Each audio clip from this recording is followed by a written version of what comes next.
some noise! As a group, you've always got people to share your experience with.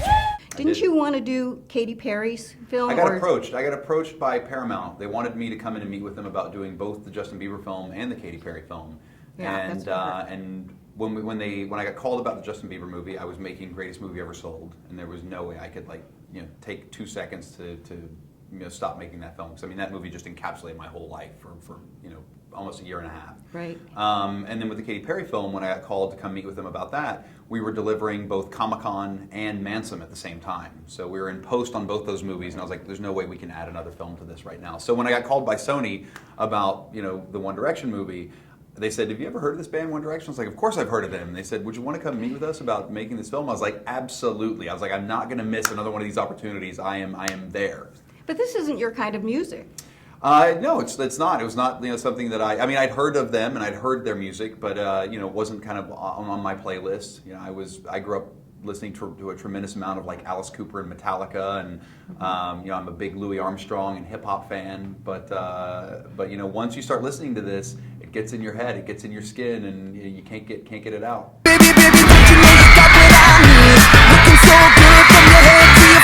You're known for really hardcore documentaries, and I'm sure you're being asked this question a lot. Sure. What makes this not a commercial? What makes it not a commercial? I Yes. think that I think that in the same way that Greatest Movie Ever Sold wasn't a commercial for kind of the products that were in that film, I think what this film does is kind of gives you access to a world you never would get to. I mean, I think that what we've done is we've kind of taken you into places and into rooms and into intimate conversations and moments that you wouldn't have access to as just a typical person. And I think that's what documentaries do really well, is they take you to places that you haven't been. They talk about the negative side of fame, they talk about the negative side of the job. I mean, they talk about the hardship that comes with it. Right. But for them, it's, they're 19 to 21 years old. There's not a lot of negativity to, being a world famous pop star at, 20. So I think that for them, it's all about upside right now. They're having a great time. I mean, it literally is the time of their life.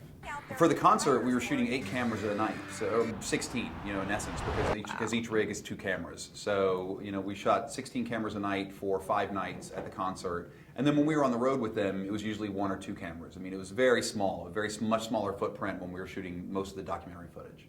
And when you were out in the streets with these guys, Yeah. What was the hardest part of shooting?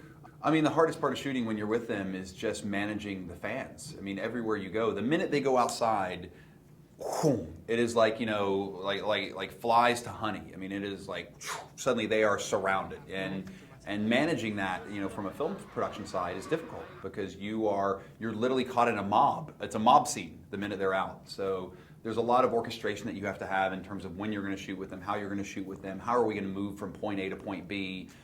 We had a lot of meetings with their security team just to make sure that they always remained safe over the course of production. So those were always the hard parts.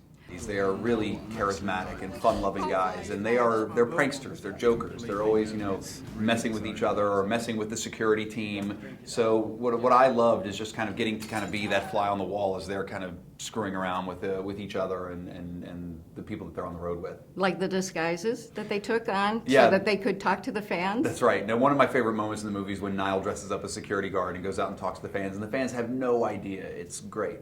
Well, it was very telling when he said, I wish we could stop and talk to the fans. I wish we could tell them how much we appreciate them. Because of you, we're #1 in 37 countries. We never expected any of this to happen.